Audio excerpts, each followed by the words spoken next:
الحمدللہ آج ہم ڈسکس کریں گے کہ اللہ تعالیٰ نے قرآن مجید میں کون سے ایسے احکامات نازل کیے ہیں ان لوگوں کے متعلق جو اس کے راستے میں مال خرچ کرتے ہیں بغیر کسی لالچ کے، جو اس کے راستے میں جان کھپاتے ہیں بغیر کسی لالچ کے، ان لوگوں کے متعلق اللہ تعالیٰ نے قرآن مجید میں بے شمار احکامات بیان کیے ہیں، اور احادیث مبارکہ بھی بہت تفصیل کے ساتھ اس موضوع کو کور کرتی ہیں، اور پھر صحابہ کرام رضوان اللہ علیہم اجمعین کی اپنی زندگیاں اس چیز کو بہت اچھے انداز میں کور کرتی ہیں کہ اللہ کے راستے میں مال خرچ کرنے کی کیا اہمیت اور فضیلت ہے۔ اس کانٹیکس میں قرآن مجید میں چونکہ بے شمار آیات ہیں، لیکن ہم یہاں پر سورۃ البقرہ کی صرف ایک آیت کو کور کریں گے۔ اعوذ باللہ من الشیطان الرجیم، بسم اللہ الرحمن الرحیم۔ مثل الذین ينفقون اموالہم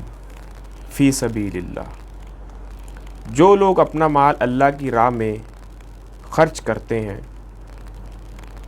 کمثل حبۃ انبتت سبع سنابل فی کل سنبلۃ مئۃ حبۃ، ان کے مال کی مثال اس دانے کی طرح ہے جس سے 7 بالیں اگیں اور ہر ایک بالی میں 100 دانے ہوں۔ واللہ یضاعف لمن یشاء، اور اللہ جس کے مال کو چاہتا ہے زیادہ کرتا ہے۔ واللہ وسیع علیم، اور اللہ تعالیٰ بڑی بخشائش والا اور سب کچھ جاننے والا ہے۔ اس آیت میں اللہ تعالیٰ نے ایک مثال کے ذریعے بات کو سمجھانے کی کوشش کی ہے کہ جو لوگ اللہ کے راستے میں مال خرچ کرتے ہیں ان کی مثال اس بالی کے دانوں کی طرح ہے کہ جس میں ایک بیج بونے کے بعد وہ بیج اپنے آپ کو 100 نسلوں میں تبدیل کر لیتا ہے،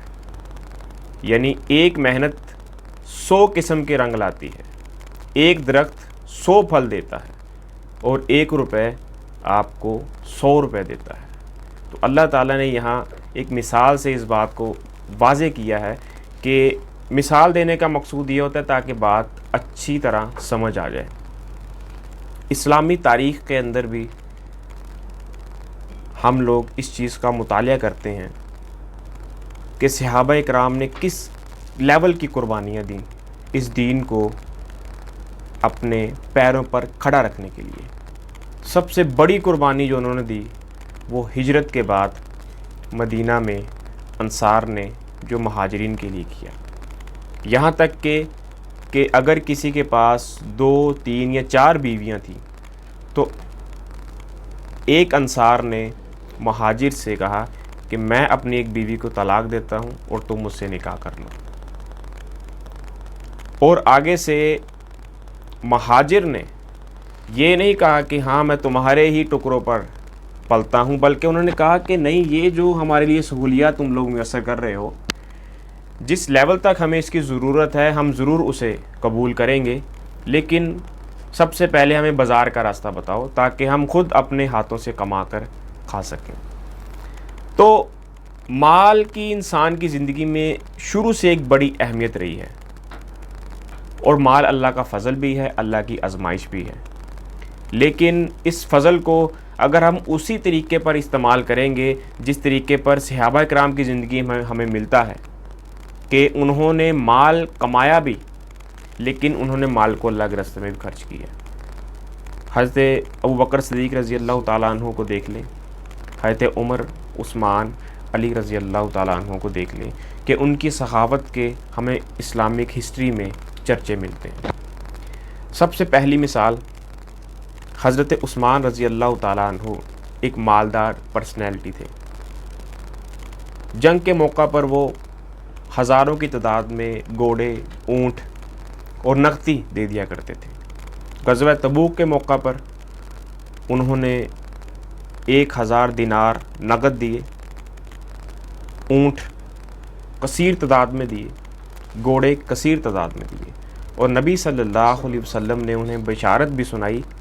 کہ عثمان آج کے بعد جو بھی کر لے وہ جنت میں جائے گا۔ اس کے علاوہ بھی بہت سی مثالیں ملتی ہیں حضرت عثمان رضی اللہ تعالیٰ عنہ کی زندگی کی، کہ مدینہ کے اندر پانی کی اس لیول تک قلت تھی کہ ایک کنواں تھا اور وہ بھی اس کا مالک بھی ایک یہودی تھا۔ حضرت عثمان نے نبی صلی اللہ علیہ وسلم نے کہا کہ جو شخص یہ کنواں خرید کر مسلمانوں کے لیے صدقہ کرے گا وہ جنت میں داخل ہوگا۔ حضرت عثمان نے بھاری بھرکم رقم ادا کر کے وہ کنواں خریدا اور مسلمانوں کے لیے وقف کر دیا، اور اس بشارت کو جو نبی علیہ السلام نے سنائی تھی اس بشارت کو حاصل کر لیا۔ عبد الرحمن بن عوف مالدار پرسنالٹی تھے، ہزاروں کی تعداد میں اونٹ گھوڑے۔ ایک دفعہ مدینہ میں وہ 700 اونٹوں کے ساتھ داخل ہوئے جو ساز و سامان سے لدے ہوئے تھے۔ حضرت عائشہ رضی اللہ تعالیٰ عنہ نے دیکھا، انہوں نے کہا کہ میں نے نبی علیہ السلام سے سنا ہے کہ عبد الرحمن بن عوف جنت میں تو داخل ہو جائے گا۔ انہوں نے یہ نہیں کہا کہ یہ جنت میں نہیں جائے گا، جنت میں تو داخل ہوگا لیکن رینگتے ہوئے۔ انہوں نے فوراً اپنا سارا مال جو تھا وہ اللہ کے راستے میں صدقہ کر دیا تاکہ میں جنت میں بغیر حساب کتاب کے داخل ہو جاؤں۔ تو یہ جو تاریخی واقعات ہیں یا احادیث ہیں، ان سے یہ پتہ چلتا ہے کہ صحابہ اکرام بھی بے حد مالدار تھے۔ شاید ہم میں سے کوئی اس لیول تک زندگی میں پہنچ نہ سکے، یا اگر پہنچ بھی جائے تو ان کی زندگیاں ہمیں یہی بتاتی ہیں کہ انہوں نے ہمیشہ فرسٹ ترجیح جو ہے وہ اللہ کو دی، چاہے پھر مال خرچ کرنا پڑ جائے، چاہے جان کی قربانی دینی پڑ جائے، چاہے اپنی اولاد کی قربانی دینی پڑ جائے۔ انہوں نے ہر معاملے میں پہلی ترجیح اول جو ہے وہ اللہ تعالیٰ کو دی۔ انہوں نے پیسے کے اوپر وہ سام بن کر نہیں بیٹھ گئے، بلکہ انہوں نے کہا کہ یہ جو مال ہے اللہ تعالیٰ کی دین ہے، اور ہم نے اس مال کو لیے بغیر ہی اللہ تعالیٰ کی طرف جانا ہے۔ ہاں، اس مال کو یہاں پر استعمال کر کے ہم جو ایفرٹ اپنی آخرت کی کامیابی کے لیے پٹ کر لیں گے وہی وہاں پر ہمیں اسی کا پھل ملے گا، نہ کہ یہاں پر بینک تجوریاں اور بنگلے گاڑیاں خرید کر ہم آخرت کا کچھ نہیں سنوار سکتے۔ یہ صرف دنیاوی ایک منفعت ہے جو ہمیں دنیاوی فائدہ دے گی، لیکن آخرت میں وہی آپ کو ملے گا جو آپ یہاں پر اس مال سے آگے بھیج دیں گے۔ نبی الاسلام سے پوچھا گیا کہ نبی الاسلام نے فرمایا کہ انسان کہتا ہے کہ میرا مال میرا مال میرا مال۔ پھر آپ نے سورۃ تکاثر کی آیت پڑھی، الہاکم التکاثر حتی زرتم المقابر۔ تو پھر آپ نے فرمایا کہ انسان کا مال صرف وہی ہے جو اس نے کھا لیا یا جو اس نے پہن کر بوسیدہ کر دیا یا جو اس نے اللہ کے راستے میں خرچ کر دیا۔ اور بالعموم دیکھا جائے تو یہی انسان کا مال ہے جو وہ کھا لیتا ہے، جو وہ پہن لیتا ہے، یا جو وہ آگے کے لیے سٹاک کر لیتا ہے تاکہ مجھے آخرت میں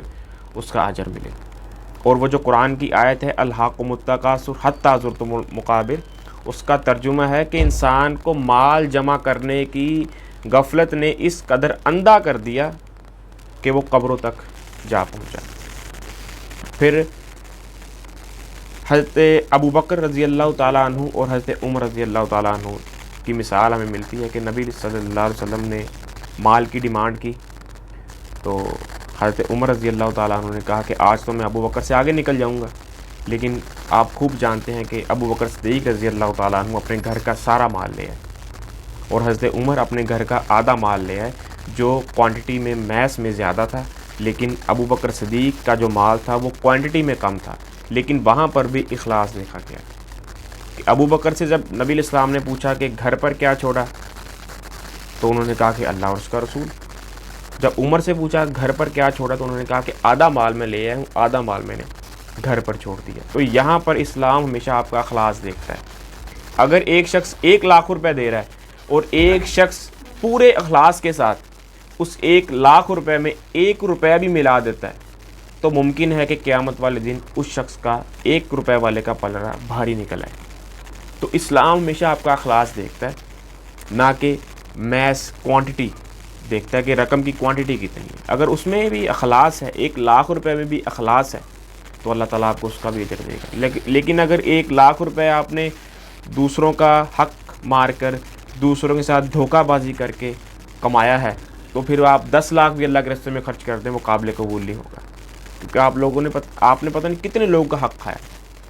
تو اسلام کے اندر مال خرچ کرنے کی بے حد فضیلت آئی ہے، دوسروں کے استعمال میں اس مال کو لے کے، نہ کہ آپ قیامت والے دن اسے اپنے گلے کا توق بنا لیں، بلکہ جو آپ کے پاس مال اویلیبل ہے، اگر آپ کا کوئی دوست، آپ کا کوئی رشتہ دار، آپ کا کوئی جاننے والا مشکل میں ہے اور وہ چند پیسوں کی ڈیمانڈ کرتا ہے کہ اس وقت میں آپ کو واپس لوٹا دوں گا، تو لازمی اس کی ہیلپ کریں، نہ کہ ہمارے پاس 10-10 لاکھ روپے، 5-5 لاکھ پڑا ہے اور ہم پھر بھی اپنے آپ کو غریبی شو کروا رہے ہوتے ہیں کہ ہمارے پاس تو کچھ ہے نہیں، بلکہ بعض لوگ میں نے اس طرح کے دیکھے کہ وہ دوسروں سے مانگنا شروع کر دیتے ہیں تاکہ یہ ہم سے نہ مانگیں، یعنی اسے یہ پتہ چل جائے کہ یہ تو خود مجھ سے مانگ رہا تھا تو مجھے کیا دے گا۔ تو اللہ تعالیٰ نے قرآن مجید میں یہی کہا ہے کہ جو اخلاص کے ساتھ مخلص ہو کے اللہ کے راستے میں خرچ کریں گے، پھر اللہ تعالیٰ اسے 700 گنا تک بڑھا کر دیں گے۔ تو اللہ تعالیٰ سے دعا ہے کہ ہم نے جو بھی سنا پڑھا، اللہ تعالیٰ ہمیں اس پر عمل کرنے کی توفیق عطا فرمائے۔